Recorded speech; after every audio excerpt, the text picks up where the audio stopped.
नमस्कार, सत श्री अकाल, राम राम सा, हम्माणी, वणक्कम, प्रणाम। आप सभी को ऑल्टरनेट मीडिया पे फिर से स्वागत है। मैं आपकी होस्ट गायत्री देवी। हमारे साथ आज पहली बार जुड़े हुए हैं अपूर्व श्रीवास्तव जी। उनका ऑथर नेम है सेतु। अपूर्व श्रीवास्तव जी एक साइबर सिक्योरिटी एक्सपर्ट हैं और एक आईटी कंपनी में काम करते हैं। अयोध्या से कनेक्टेड है, ननिहाल इनका अयोध्या है।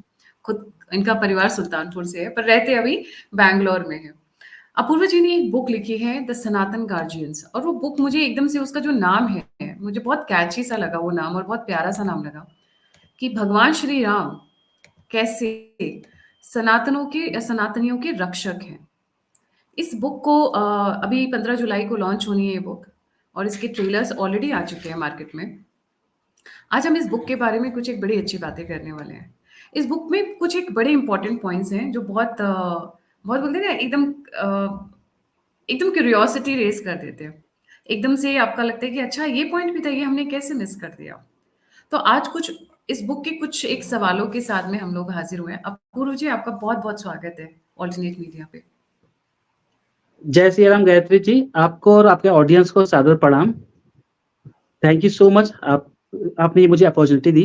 एंड जैसा कि आपने कहा कि मेरी बुक का टाइटल आपको बहुत अच्छा लगा। इवन जब मैंने ये टाइटल रखा तो मेरे मन में भी ये था कि मैं इस टाइटल को क्या रखूं। देन मुझे लगा कि भगवान श्री राम पे अगर मैं कोई किताब लिख रहा हूं तो इसका टाइटल द गार्डियन ऑफ सनातन से बेटर नहीं हो सकता, क्योंकि भगवान श्री राम ने अपना पूरा जीवन सनातन वैल्यूज की रक्षा में दे दिया है। जी, अपूर्व जी, इस बुक में आपने एक बड़ी इंटरेस्टिंग स्टोरी लिखी है कि माता सीता का अपहरण क्यों हुआ, उसके पीछे एक श्राप था। जी, ये क्या है जी स्टोरी? जी, बिल्कुल मैं बताना चाहूंगा। देखिए, हम सब समझ सकते हैं कि भगवान श्री राम ने जब जन्म लिया धरती पे, तो उनके कई उद्देश्य थे, जिसमें से एक रावण का वध भी था। और जब रावण को श्री राम के बारे में पता चला, तो रावण तो त्रिलोक विजयी था, उसके पास तमाम शक्तियाँ थी। वो चाहता उसकी नज़रों में भगवान श्री राम कौन थे? एक मनुष्य थे, जिन पे वो जब चाहे तब आक्रमण कर सकता था। ऐसा क्यों हुआ? ऐसा क्यों उसके मन में आया कि वो माता सीता का अपहरण कर ले? अगर हम कहानी के रूप में देखेंगे तो शूर्पणखा ने उनको भड़काया, वो अपनी जगह पे है, लेकिन इसके पीछे क्या श्राप है, वो हमें समझने की ज़रूरत है। हम सबने माता वृंदा का नाम सुना होगा, जो एक परम सती थी, और उनके पति जो एक बहुत ही बलवान असुर थे, जिन्होंने पूरे संसार में त्राहि-त्राहि मचा रखा था।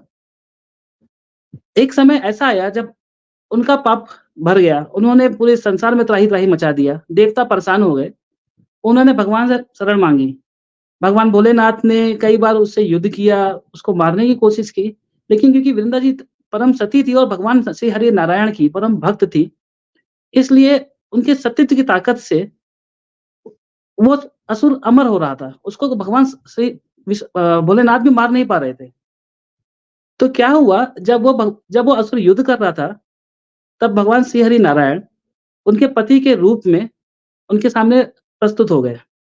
और उनको ये लगा, वृंदा जी को, कि ये तो मेरे पति वापस आ गए, लग रहा है ये युद्ध जीत के वापस आ गए, और वो पूजा छोड़ के उठ गई। इस क्षण का फायदा उठाया भगवान भोलेनाथ ने, उस असुर का वध किया, संसार को बचाया। और जब वृंदा जी को पता चला कि ये मेरे पति नहीं है, ये मेरे परम पूज्य भगवान श्री हरि नारायण हैं, उन्होंने उनको श्राप दिया कि जिस तरह आपने मुझे अभी ठगा है, जब आप मानव रूप लेंगे, इसी तरह कोई आपकी पत्नी को भी ठग के चुरा के ले जाएगा। इसके पीछे यह एक श्राप था जो उनको मिला। और इसी से जुड़ी एक और कथा मैं आपको सुनाना चाहूँगा। अ, हम सब जानते हैं कि भगवान श्री हनुमान जी, ये भोलेनाथ के अवतार हैं, रुद्र अवतार हैं। जब भोलेनाथ को अवतार ही लेना था, तो उन्होंने वानर रूप में क्यों लिया?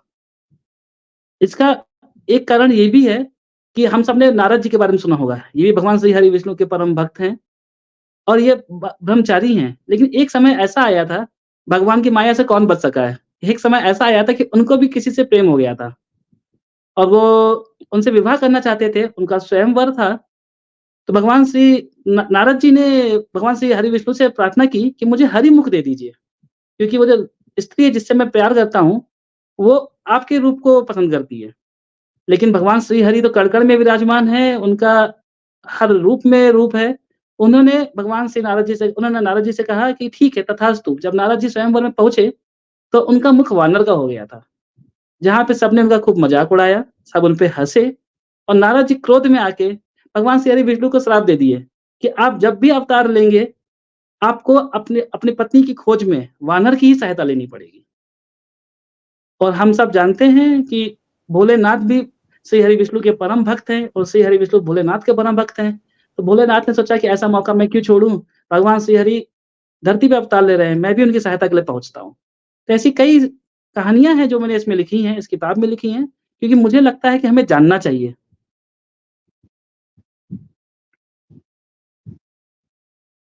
बहुत खूब। आपने क्योंकि हनुमान जी का नाम लिया, तो हनुमान जी ने एक समय पर उनको बलि को राजा बलि को मारने का मौका मिला था, जब पूरा व्याकरण चल रहा था। उन्होंने बलि को मारा क्यों नहीं? जी। इसके 2 कारण हैं। पहले तो जो राजा बलि थे, वो वानर साम्राज्य के महाराज थे। दूसरा कारण, हनुमान जी भगवान सूर्यदेव जी के शिष्य भी हैं। हनुमान जी के गुरु भगवान सूर्यदेव भी हैं और नारद जी भी हैं। जब हनुमान जी ने उनसे शिक्षा प्राप्त की, तो उन्होंने सूर्यदेव से प्रार्थना किया कि मुझे कुछ ऐसा बताइए कि मैं आपको दक्षिणा दे सकूँ। मैंने आपसे शिक्षा ली है, मुझे भी कुछ करने का मौका दीजिए। तो सूर्यदेव ने कहा कि मेरा मानस पुत्र है सुग्रीव, तुम्हें उसकी रक्षा करनी है, तुम्हें उसको बचाना है, लेकिन तुम्हें बाली का वध नहीं करना है, क्योंकि उसका वध भगवान श्री हरि विष्णु के हाथों लिखा हुआ है। अपने गुरु को दिए हुए वचन के कारण हनुमान जी ने कभी भी बाली का वध नहीं किया।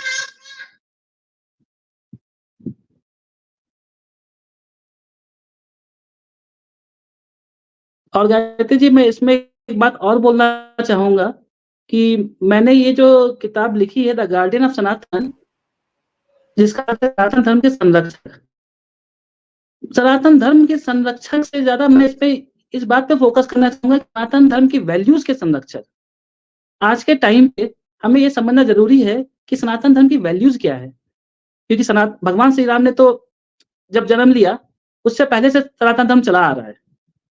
तो भगवान श्री राम के जन्म का उद्देश्य क्या था? भगवान श्री राम के जन्म का उद्देश्य अगर रावण को मारना होता, तो वो तो तुरंत अवतार लेके तुरंत मार देते।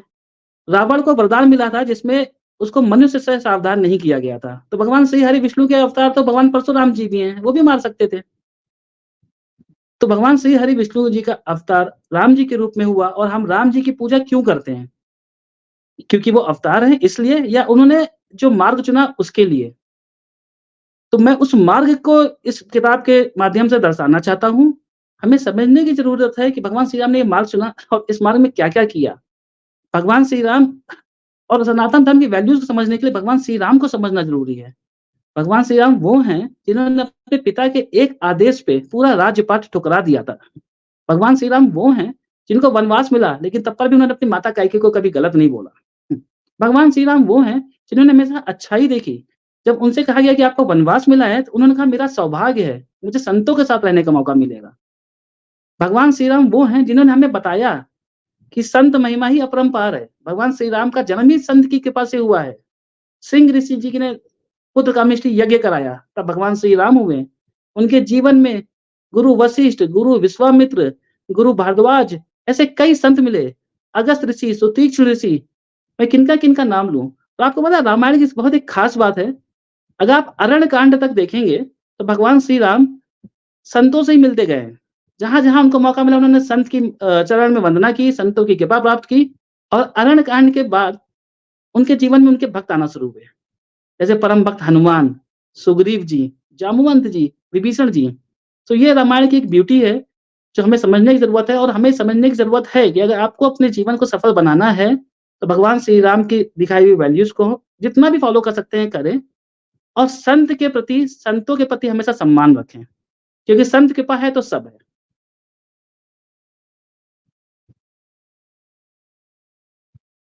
जी, बहुत खूब, बहुत खूब।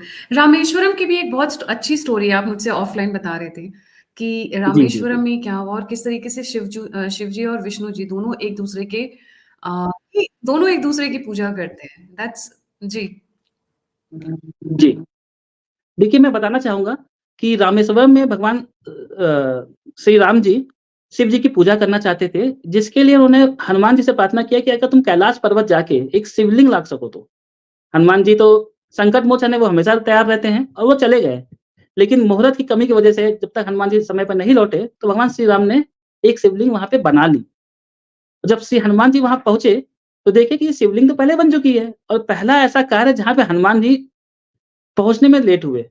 तो श्री राम जी ने कहा कि आप चिंता ना करो, मैं आपकी शिवलिंग भी यहाँ स्थापित करूँगा। मैंने अब भगवान श्री राम ने जब इस शिवलिंग की स्थापना की, तो उन्होंने कहा कि इस जगह का नाम है रामेश्वरम, मतलब जो राम के ईश्वर हैं, भगवान शिव। वहीं दूसरी तरफ भगवान शिव माता पार्वती से कह रहे थे, कि इस जगह का नाम है रामेश्वरम, मतलब राम जिसके ईश्वर हैं। अब आप देखिए इस कथा की कितनी सुंदर बात है कि भगवान शिव और भगवान श्री राम दोनों ही सुप्रीम पावर है, लेकिन दोनों अपनी बड़ाई नहीं कर रहे हैं, दोनों एक-दूसरे की बड़ाई कर रहे हैं, दोनों एक-दूसरे के भक्त हैं। आज के समय में क्या होता है गायत्री जी, हमें थोड़ी-सी पावर मिल जाती है, हम थोड़ी-सी पोज़ीशन पे आ जाते हैं, हमें अंदर अहंकार आ जाता है। हम अपने आप को समझने लगते हैं, हम दूसरों को तो वैल्यू ही नहीं देते हैं। लेकिन वहाँ क्या है, हम सुप्रीम पावर हैं, लेकिन हम सामने के चरण में बंदगी कर रहे हैं। यही हमारे सनातन धर्म की खूबसूरती है, यही हमारी वैल्यू है और हमें इसको मानना चाहिए।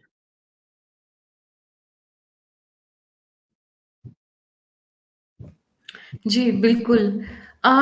इसी इसी कॉन्टेक्स्ट में एक और बड़ा इंटरेस्टिंग आपने अपनी पुस्तक में एक वाक्य लिखा हुआ है कि संत भारद्वाज जी का प्रपोज़ल राम जी ने ठुकरा दिया था। क्या था वो प्रपोज़ल और क्यों उन्होंने ठुकरा दिया? जी। अब आप समझिएगा, भगवान श्री राम को वनवास हुआ, क्यों? अपने पिता के वचन का पालन करने के लिए। अब वनवास में तो वो वन में कहीं भी रह सकते थे। जब उन्होंने वनवास की शुरुआत की, वो अपने मित्र निषाद राज गुहू के राज्य में गए, वो वहाँ रह सकते थे। वो आगे जब भारद्वाज ऋषि के आश्रम पहुँचे, तो भारद्वाज ऋषि ने कहा कि अहो भाग्य हमारे, आप यहाँ आए और राम आपको वनवास हुआ है, आप यहीं रह के हमारे पास रह सकते हो, आप यहीं पे वनवास पूरा कर सकते हो। भगवान श्री राम ने कि उनकी दूरदर्शिता देखिए, उन्होंने क्या बोला कि हे महात्मा, आपकी कृपा के लिए कोटि-कोटि प्रणाम, पर मैं यहाँ नहीं रह सकता।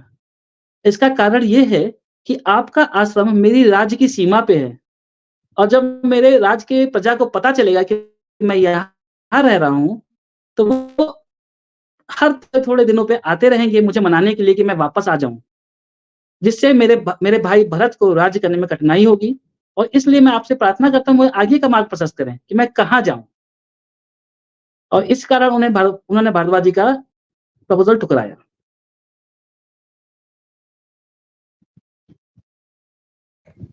अब मेरा अगला सवाल है कि गुहुज़ किंगडम क्यों ठुकराया? गुहू का राज्य पूरा का पूरा राज्य वो अपना गिफ्ट दे रहे थे उन्हें उन्हें प्रस्तुत कर रहे थे, वो भी ठुकरा दिया, क्यों? इसका भी एक कारण है। अब देखिए उनके मित्र पहले तो गुहू जी के लिए मैं कोटि-कोटि प्रणाम करता हूँ कि जो कि निषाद के राजा थे और उन्होंने अपना पूरा राज भगवान श्री राम की मित्रता के कारण उनके चरणों में समर्पित कर दिया। और भगवान श्री राम ने क्या बोला कि मैं बहुत भाग्यशाली हूँ, मुझे वनवास मिला है। गुहू, मैं आपके भाव के सम्मान करता हूँ, लेकिन मैं आपका राज नहीं ले सकता। मुझे अयोध्या से बाहर रहना मेरा उद्देश्य नहीं है। मेरा उद्देश्य ये है कि मैं इस 14 वर्ष को कैसे-कैसे जितने संतों से मिल सकूँ, जितने संतों का आशीर्वाद ले सकूँ और उनसे ज्ञान प्राप्त कर सकूँ। इसलिए मेरी तुमसे प्रार्थना है हम लोग को और आगे बढ़ने दो। दूर भगवान राम एक वृक्ष के नीचे, एक घास के बिछौने पे सोए माता सीता के साथ, कंद-मूल जैसे फल खाए और श्री लक्ष्मण जी ने वहाँ पे उनका पहरा दिया। उसके बाद जब निषाद गुहू आए, तो भगवान श्री राम ने कहा कि अगर आप मेरी मदद करना चाहते हो तो मुझे बस गंगा नदी पार करा दो। जिसके लिए उन्होंने केवट जी से प्रार्थना किया और उसका भी अपना एक प्रसंग है जो मैंने अपनी किताब में दिया है। बताएँ ना प्लीज़ वो प्रसंग के बारे में बताएँ? जी। हाँ,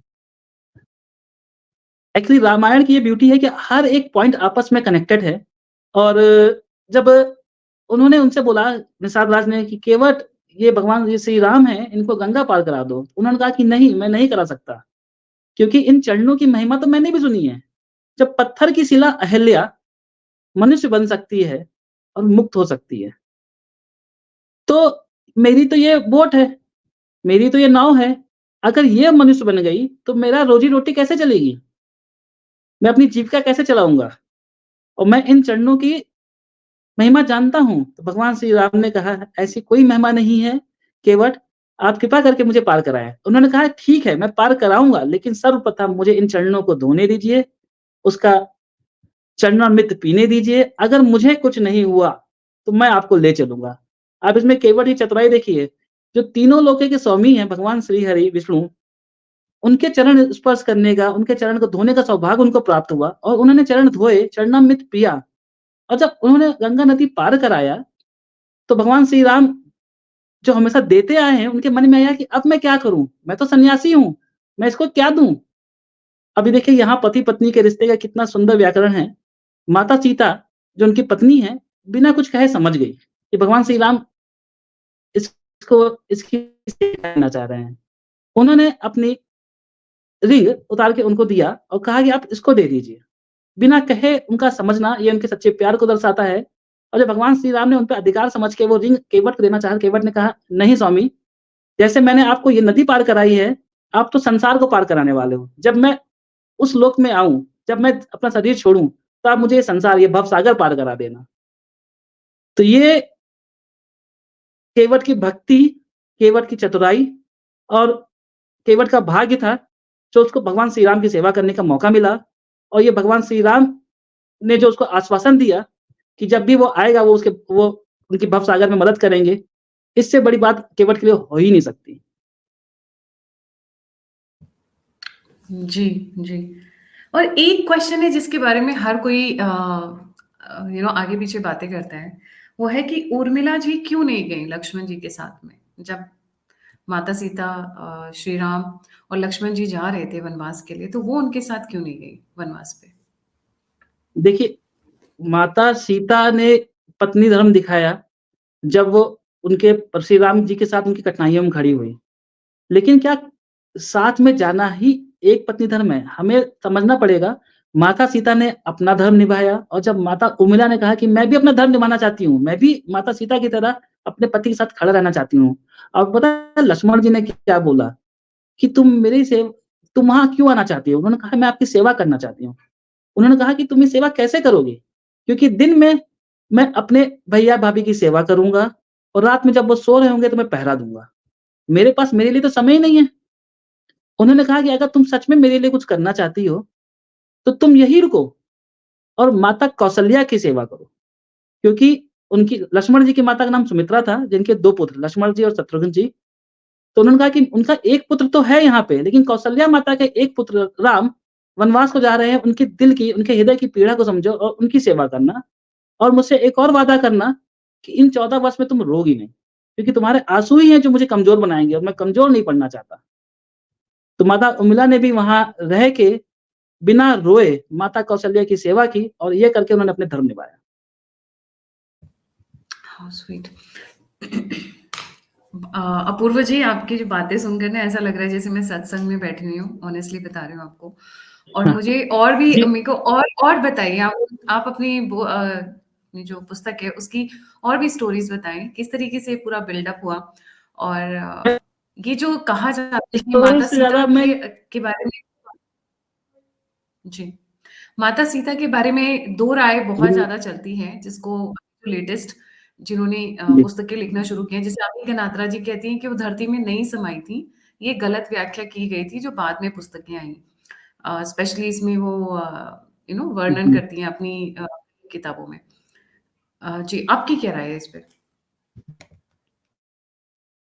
देखिए ये सब चर्चा के हैं प्यारे जी। ऐसी कई कहानियाँ हैं, ऐसी कई कथाएँ हैं। मेरा मुद्दा ये है कि हमें ये जानना है कि उस पूरे संसार में, उस पूरे जीवन काल में क्या हुआ, क्यों हुआ और हमें क्या सीखने को मिला? अब वो माता सीता को धरती पुत्री कहा जाता है। अगर वो धरती में समा गई, अपने बैकुंठ लोक पे जाने के लिए तो मुझे इसमें कुछ आश्चर्य नहीं होता है। लेकिन क्योंकि ये चर्चा का विषय है, मैं इस पे ज़्यादा नहीं बोलना चाहूँगा। लेकिन मैं ये ज़रूर कहना चाहूँगा कि मेरे बुक का मुख्य उद्देश्य क्या है? देखिए, जैसा आपने कहा कि सत्संग, तो हम सब जानते हैं कि संसार में कई तरह के लोग हैं। एक जो परम ज्ञानी हैं, एक जो भगवान श्री राम के चरणों में रुचि रखते हैं, जो उनकी कथाओं में रुचि रखते हैं और जो बहुत ज़्यादा जानते हैं। तो मेरी मेरी ये किताब उनके चरणों में बंदगी है और ये उनके साथ सत्संग का माध्यम है। दूसरा, जो भगवान श्री राम के चरणों में प्रीति तो रखते हैं, लेकिन उनके पास समय नहीं है, क्योंकि वो इतने व्यस्त रहते हैं अपनी जीविका के लिए, और जब समय मिलता है तो या तो वो अपने परिवार को समय देते हैं, दोस्तों के साथ घूमने जाते हैं। लेकिन उनमें से बहुत सारे ऐसे लोग हैं जिन्होंने अपने आप को एक अच्छी हैबिट से जोड़ रखा है, जिसे कहते हैं किताब को पढ़ना। मैं जब भी फ्लाइट ट्रैवल करता हूँ, मैं देखता हूँ, एक ना एक मुझे ट्रैवलर ऐसा मिल जाता है जो नॉवेल पढ़ रहा होता है। तो मुझे लगा कि अगर मैं इस किताब के माध्यम से, क्योंकि उनको पहले से ही भगवान के चरणों में रुचि है, अगर उन्हें कुछ भी सिखा सकूँ, कुछ भी बता सकूँ, तो मेरा जीवन धन्य है। तीसरा, मैं उनके लिए, उन सनातनीज़ के लिए कहना चाहूँगा, जो कहते हैं कि नहीं, मैं भगवान को नहीं मानता।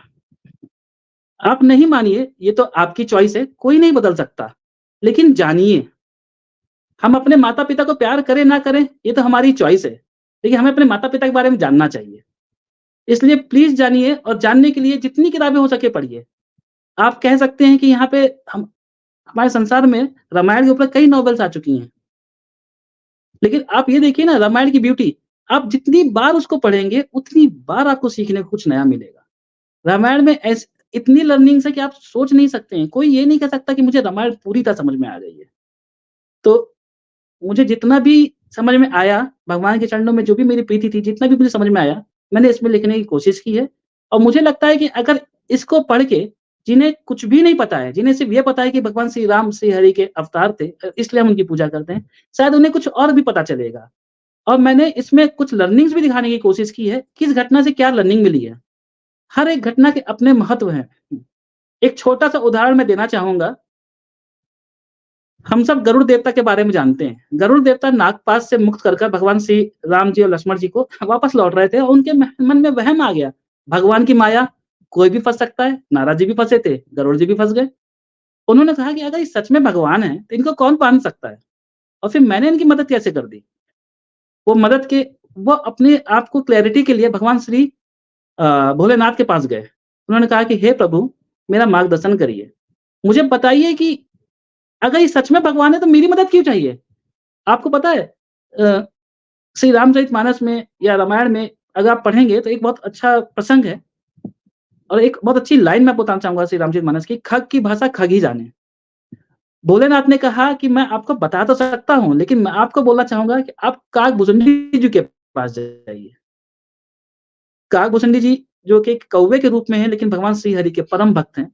अब आप देखिए, गरुड़ देवता भोलेनाथ के आदेश पे कागभूषुंडी जी के पास गए, और जब वो वहाँ पहुँचे, तो कागभूषुंडी जी ने उनके साथ सत्संग किया, उनको बताया श्री हरि महिमा, श्री हरि की माया, श्री हरि की लीला। अब गरुड़ देवता जो पक्षियों के राजा हैं, वो एक पक्षी के पास गए कि मुझे सिखाओ, इससे हमें क्या सीखने को मिला, कि अगर हमें अपने छोटे से भी कुछ सीखने को मिले, तो ज़रूर सीखें। कुछ जानने को मिले, तो ज़रूर जानें, क्योंकि ज्ञान की कोई सीमा नहीं है, जहाँ से मिले लेना चाहिए। बहुत खूब, बहुत खूब।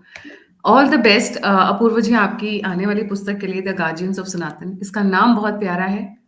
बिल्कुल, थैंक यू सो मच। अवतार राम जी सनातन है, सनातनियों के गार्जियन हैं, सनातनियों के रक्षक हैं, बट हमें अपना कर्म भी करते रहना है साथ के साथ। So बिल्कुल, with that wishes, all the best for your book, and I would request all my thank you so subscribers much. कि प्लीज़ इस बुक को ये भी हार्ड कॉपी में आ रही है, और मेरे ख्याल से बहुत जल्दी ये सॉफ्ट कॉपी में लिंक जी, सॉफ्ट कॉपी जी, फॉर्मेट में भी आ जाएगी, अमेज़न से ऑर्डर कर सकते हैं। जी, प्लीज़ इस को आप मँगाएँ, पढ़ें, और बहुत ज़रूरी है कि हम अब बहुत सारी अपनी जो जड़ें हैं, उन तक वापस जाएँ। आगे बढ़ना बहुत अच्छा है, पर जड़ों से कभी नाता नहीं तोड़ना बिल्कुल, चाहिए। सा बिल्कुल। Thank you so much for joining. जाने से थैंक यू पहले सो मच। सभी व्यूअर्स से रिक्वेस्ट है, प्लीज़ लाइक, सब्सक्राइब और शेयर करना ना भूलें। अगर आप कंट्रीब्यूट करना चाहते हैं, तो यूपीआई स्ट्रीम के ऊपर है। आप फीडबैक देना चाहते हैं, मुझसे जुड़ना चाहते हैं, तो सभी लिंक्स डिस्क्रिप्शन बॉक्स में। इसी के साथ जय हिंद, जय श्री राम, हर हर महादेव। थैंक यू अपूर्व जी। जय